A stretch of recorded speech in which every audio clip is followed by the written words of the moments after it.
कुछ भी नहीं है। तो पहली बात तो ये कि ये प्रस्ताव जो है, ये न्यूज़ जो है, इसकी प्रामाणिकता पे भी डाउट है। पहला बिंदु तो ये।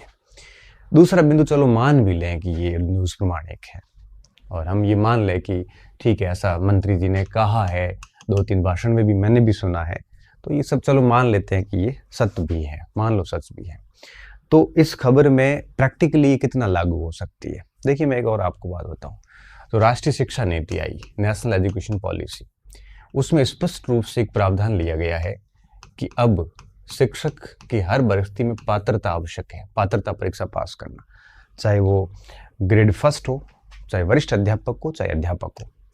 जब आपकी राष्ट्रीय शिक्षा नीति ये कहती है कि आपको एक पात्रता परीक्षा करवानी है ना, तो ऐसी स्थिति में आप एक ही पेपर की बात कैसे कर सकते हैं?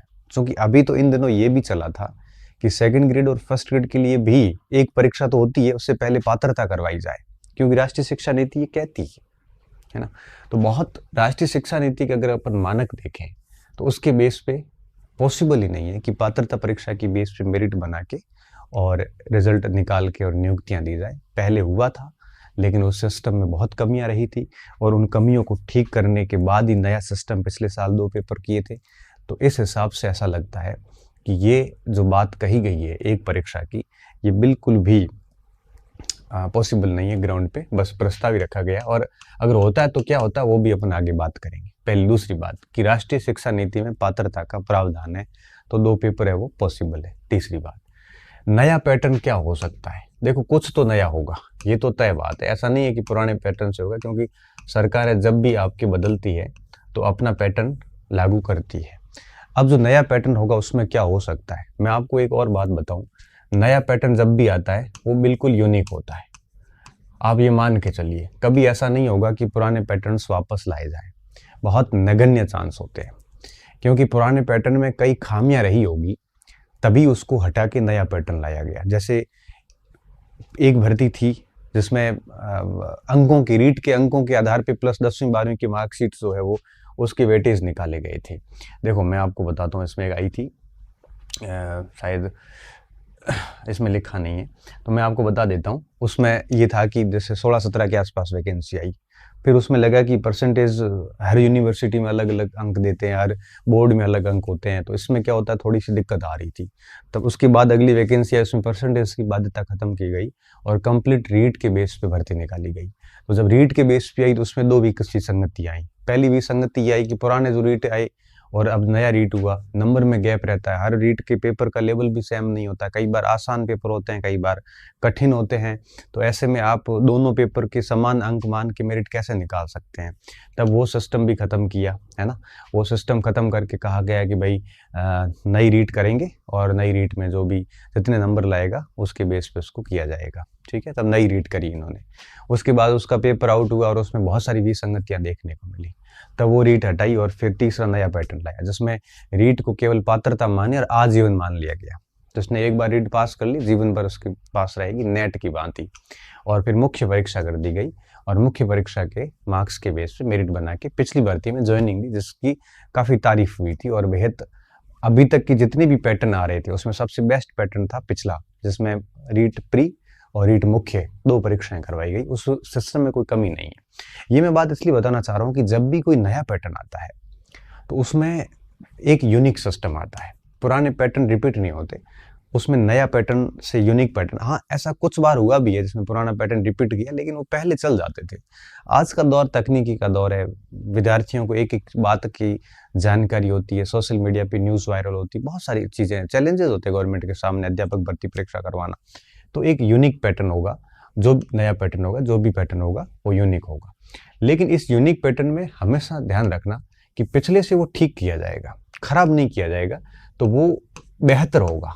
ये तय मानिए आप, बेहतर पैटर्न होगा और पिछले से कभी भी बदतर नहीं होता। हमेशा चीज़ें यही होती है कि जब भी नए पैटर्न आते हैं तो पिछले से थोड़ा ठीक पैटर्न ही आता है।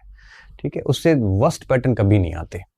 तो अब 3 चीज़ें बात आती है कि जो नया पैटर्न आएगा वो थोड़ा यूनिक आएगा और बेहतर होगा, पुराने जैसा नहीं होगा। अब इसमें क्या हो सकता है, तो बेहतर में क्या हो सकता है, तो मैं आपको एक बहुत स्पष्ट कह दूं, पात्रता तो होगी, इसके बिना अध्यापक भर्ती होगी नहीं। क्यों नहीं होगी? क्योंकि ये राष्ट्रीय शिक्षा नीति की मांग है। राजस्थान में आज जिस पार्टी की सरकार है वही पार्टी राष्ट्रीय शिक्षा नीति लेके आई है और वो राष्ट्रीय शिक्षा नीति लागू करने में बहुत आमादा है और बहुत त्वरित रूप से काम कर रहे हैं। पात्रता तो होगी, पहली बात। दूसरी बात, अब बात आती है पात्रता हो जाने के बाद में, फिर इस पात्रता में बाद में होगी मुख्य परीक्षा। ठीक है, मुख्य परीक्षा भी होगी। ये 2 परीक्षाएं होनी है और ये तय बात है। अब यहाँ पे क्या हो सकता है? यहाँ पे अधिकतम ये हो सकता है कि पात्रता परीक्षा में ये लोग ये कर सकते हैं कि भाई पात्रता की मेरिट बनाई जाएगी और उसके बाद है वो फर्स्ट पेपर, उसमें सेकंड पेपर दिला दिया जाए। ऐसा करना भी अनुचित होगा, बच्चे कोर्ट में चले जाएंगे। क्यों? क्योंकि पात्रता का मतलब ये होता है कि जितना एक न्यूनतम क्राइटेरिया रखा उसको पास करना है ना। अब ये नेट वाला फॉर्मेट नहीं कर सकते। अब हो सकता है कि ऐसे नेट वाला फॉर्मेट कर दे कि भाई 15% जो बच्चे टॉप आएंगे उन्हीं को अध्यापक भर्ती परीक्षा में बैठने दिया जाएगा। ये भी पॉसिबल हो सकता है, लेकिन इसमें फिर कोर्ट में जाने के चांसेस है वो थोड़े से ज़्यादा रहते हैं। तो पात्रता भी होगी, मुख्य भी होगी। एक तो विकल्प ये बैठता है। दूसरा विकल्प ये बैठता है कि चलो पात्रता ना करें, सीधी मुख्य परीक्षा कर दे, है ना। सीधी मान लो मुख्य परीक्षा कर दे। अब अगर मुख्य परीक्षा डायरेक्ट की जाती है तो इसमें फिर 2 चीज़ें होगी। पहली चीज़ तो ये होगी कि इसमें आपके मुख्य परीक्षा में फिर 2 पेपर करेंगे। ठीक है, जैसा कि फर्स्ट ग्रेड में और सेकंड ग्रेड में होता है। पेपर फर्स्ट कर देंगे और पेपर सेकंड कर देंगे। ठीक है, और ये सुबह शाम हो जाएगा। अब पेपर फर्स्ट और सेकंड जैसा कि अध्यापक, वरिष्ठ अध्यापक में और फर्स्ट ग्रेड में होता है, वैसे मुख्य परीक्षा में फर्स्ट और सेकंड पेपर कर देंगे और इसमें ये कह देंगे कि न्यूनतम आपको, जैसे फर्स्ट ग्रेड में 40% वाला जो रूल्स है वो लागू कर देंगे। ठीक है, अब 40% का जब रूल्स लागू करेंगे तो पात्रता तो आ गई अपने आप ही। जैसे फर्स्ट ग्रेड और सेकंड ग्रेड में 40% का रूल्स है, वो पात्रता हो जाती है। नेट में भी ऐसा रूल्स है कि दोनों पेपर में मिला के आपको 40% नंबर लाने होते हैं। ठीक है, तो इसमें क्या होगा कि जैसे रीट में जैसे परीक्षा कराई, रीट के बाद 6 महीने तक रीट का रिजल्ट नहीं आता, फिर मेंस की फॉर्म आते हैं, बहुत सारा समय लग जाता है। इसमें सच में प्रक्रिया 1.5-2 साल की हो जाती है। तो मुझे यूँ लगता है कि ये लोग क्या करेंगे, एक परीक्षा करवाएंगे, जैसे मुख्य परीक्षा का नाम दिया जाएगा या सीधा कह दिया जाएगा अध्यापक भर्ती परीक्षा। ठीक है, और इसमें करेंगे क्या, इसमें अध्यापक परीक्षा लिख के और फिर इसमें 2 पेपर कर देंगे, पहला पेपर और सेकंड पेपर। जैसा कि फर्स्ट ग्रेड में होता है 450 अंकों का, सेकंड ग्रेड में होता है 500 अंक का। पहले एचएम होती थी, उसमें 2 पेपर थे, परीक्षा एक ही थी, 600 अंक का था। कॉलेज लेक्चर में भी 3 पेपर होते हैं, परीक्षा एक ही है, पेपर 3 है, जो टोटल मिला के आपके 200 अंक के होते हैं। इस तरह से आपके एसआई का एक ही परीक्षा होती है, 2 पेपर होते हैं, फर्स्ट और सेकंड 400 अंक के होते हैं। तो इस तरह से करवाया जा सकता है। और जैसे मान लो कि ये 200 का रख लिया, ये 300 का रख लिया, तो 500 की परीक्षा हो जाएगी और 500 की जो मेरिट बनेगी और इस 40% के रूल्स के साथ में उनको अध्यापक की नियुक्ति दे दी जाएगी। 7-8 महीने का गैप कम हो जाएगा। ठीक है, अब आप ये मत कहना सर आप ये किस बेस पे कह रहे हो, मेरा कोई बेस नहीं है, सिर्फ अनुमान है, सिर्फ अंदाजे लगा रहा हूँ और ये सिर्फ आपके लिए लगा रहा हूँ ताकि आप कंफ्यूज ना हो। क्योंकि मेरी बातें अक्सर पिछले जितने भी सत्र लिए गए पिछले 5-6 साल से यूट्यूब पे आप देखोगे तो 80-90% केसेस में फिट बैठी है वो। तो मेरा जो अनुमान है इस न्यूज़ के पीछे, है ना, इस न्यूज़ के पीछे कि क्या हो सकता है, तो मेरे हिसाब से यही होगा कि मुख्य परीक्षा होगी, एक ही परीक्षा होगी और इस परीक्षा में 2 पेपर हो सकते हैं। ठीक है, हो सकते नहीं होंगे, आप देखना। और इन 2 पेपर के अंदर मेरिट बनेगी, जैसा कि सेकंड ग्रेड और फर्स्ट ग्रेड में होता आया है। ये अलग से पात्रता का नाम नहीं दिया जाएगा और फिर 40% का रूल्स डाल देंगे तो बात खत्म हो जाएगी। इसमें एक ऑप्शन ये भी हो सकता है कि जिसने भी बीएड और बीएसटीसी है उनके लिए एक पात्रता करवा देंगे और उस पात्रता को पास करने वाला अध्यापक, वरिष्ठ अध्यापक और फर्स्ट ग्रेड तीनों के लिए एलिजिबल माना जाएगा। क्योंकि राष्ट्रीय शिक्षा नीति के अनुसार ये सिस्टम भी पॉसिबल है कि ये कॉमन पात्रता परीक्षा हो, है ना, सी कॉमन एलिजिबिलिटी टेस्ट, जैसे सीईटी होता है ना, वैसे इनका अलग कर लेंगे एक, जिसमें क्या करेंगे टीचिंग मेथड, साइकोलॉजी वगैरह जो भी टीचर्स के लिए ज़रूरी है वो कर लो। उसमें जो भी पास होगा उसमें फर्स्ट ग्रेड, सेकंड ग्रेड और थर्ड ग्रेड तीनों एलिजिबल हो जाएंगे। फिर आपके फर्स्ट ग्रेड के भी 2 पेपर है, सेकंड के भी 2 पेपर है, थर्ड ग्रेड के भी आपके 2 पेपर कर देंगे। तो ये हो सकता है, लेकिन इसकी संभावना भी मुझे कम लग रही है। अब मेरा जो आपको फाइनली अल्टीमेट है वो ये है कि सारे आयाम देखने के बाद में मैं बहुत आश्वस्त हूँ कि ये जो बिंदु है इसको लागू किया जा सकता है। ठीक है, 40% रूल्स के साथ में लागू किया जा सकता है और इसके साथ ही आपकी आगामी भर्ती जो है वो पॉसिबल है। 99% चांसेस इस बात के बैठ रहे हैं, ठीक है।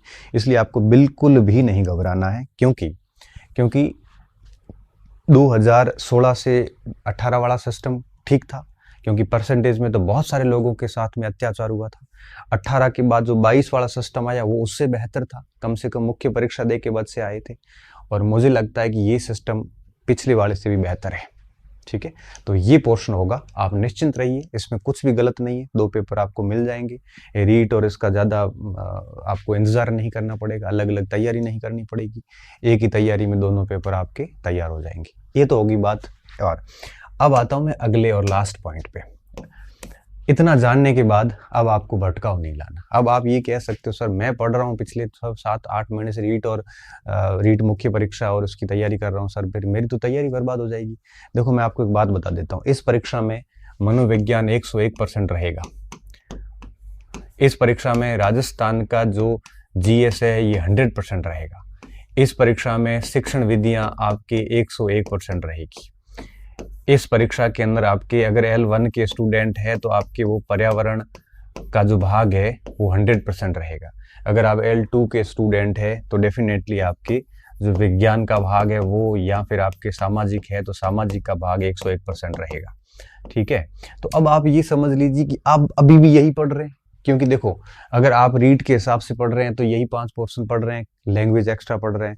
अगर आप मुख्य परीक्षा पढ़ रहे हैं तो मुख्य परीक्षा में आपको पता है कि राजस्थान जी की मनोविज्ञान और शिक्षण विधियां जो है वो मोस्टली वही है, 80 से 90% कोर्स इन 3-4 चीजों का है ना। तो आप यही पढ़ रहे हैं ना, इसमें भी यही होगा, कुछ भी एक्स्ट्रा नहीं होगा। अब प्रणालियां इधर उधर हो सकती है लेकिन अंदर के पाठ्यक्रम सेम होते हैं। तो मैं आप सभी विद्यार्थियों से बड़ी विनम्र तरीके से विनती कर रहा हूँ, एक सलाह दे रहा हूँ कि इन सारी चीज़ों से दूर रहिए। ये अखबारी खबरों से भ्रमित न हो फालतू का, क्योंकि ये खबरें जो है प्रथम दृष्टि है कि प्रमाणिक नहीं, दूसरी दृष्टि ये है कि इस खबर को जिस तरह से पत्रकार लिखता है वैसी खबर होती नहीं है। और इसने बड़ा ठीक से लिखा है ना, क्या दिक्कत है, उसने क्या लिखा देखो कि शिक्षा मंत्री के इस प्रस्ताव में क्या है कि STC और BEd वाले जो है वो तृतीय श्रेणी के अभ्यर्थियों को राहत मिलेगी। क्या राहत मिलेगी, ऊपर लिखा है कि प्रथम श्रेणी व्याख्याता से लेकर अध्यापक तक के लिए एक परीक्षा कराने के संकेत दिए। अब देखो ये संकेत दिए, हम इन संकेतों के चक्कर में आप 10 दिन से अपनी पढ़ाई खराब कर रहे हैं, जबकि इस बात की कोई प्रमाणिकता नहीं है। मैं आपको बहुत विश्वास के साथ में जो है वो कह रहा हूँ।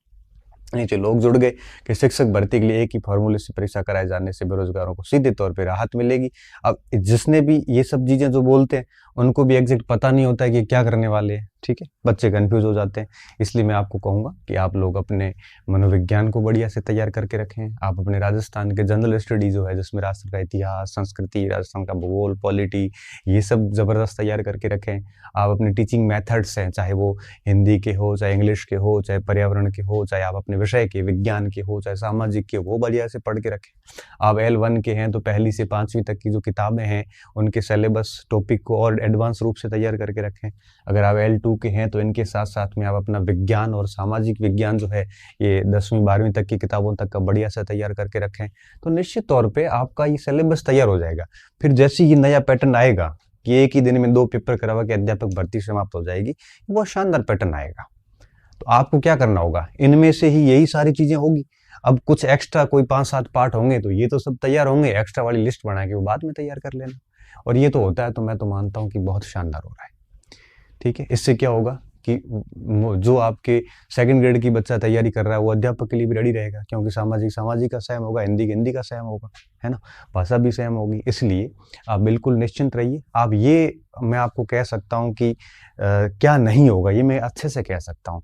देखो 10वीं 12वीं BA के परसेंटेज पे मेरिट वाला जो फॉर्मूला था वो पहले कभी लागू हुआ था, ये 2012 वाला फॉर्मूला, 13 वाला, ये 16 में भी था, ये कभी लागू नहीं होगा, निश्चिंत रहिए बिल्कुल। दूसरी बात, रीट के बेस पे मेरिट बन के और नियुक्तियां दी थी, इससे पिछली वाली भर्ती में वो कभी लागू नहीं होगा, निश्चिंत रहना आप।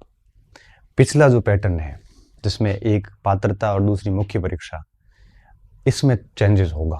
और चेंजेस क्या होगा, वो ये होगा कि एक ही परीक्षा होगी अध्यापक की जिसमें 2 पेपर होंगे, first paper and second paper, सुबह शाम ही करवा देंगे और दोनों पेपर में 40% वाला रूल्स डाल देंगे और फिर क्या करेंगे, इन दोनों पेपर्स को आपके यही सिलेबस रहेगा, कोई 2-4 टॉपिक ऐड होंगे या 2-4 टॉपिक कम होंगे, इससे ज़्यादा कुछ होगा नहीं। आप तो अपने को इस हिसाब से तैयार करके रखें, जैसे वैकेंसी आएगी कुछ नया जुड़ेगा वो तैयार कर लेना, सेम ही रहता है तो कोई दिक्कत नहीं है, आप ऑलरेडी तैयार है। और फिर इन दोनों की मेरिट बनेगी, मेरिट के बाद में ज्वाइनिंग मिल जाएगी, कोई समस्या ही नहीं है ना। आप यूं ही परेशान हो रहे हैं और आप लोग ये तड़कते भड़कते वीडियो देख के ज़्यादा परेशान होते हैं, लोगों को सही से डिस्क्राइब नहीं कर रहे हैं किसी को। हालांकि मुझे भी नहीं पता क्या होना भविष्य में, लेकिन मैं मेरे एक्सपीरियंस को एक पॉजिटिव यूज़ करके आपको कह सकता हूँ कि चीज़ें यही होगी, इसलिए आपको चिंता करने की ज़रूरत नहीं है। ये जो भी होगा शानदार होने वाला है, ठीक है।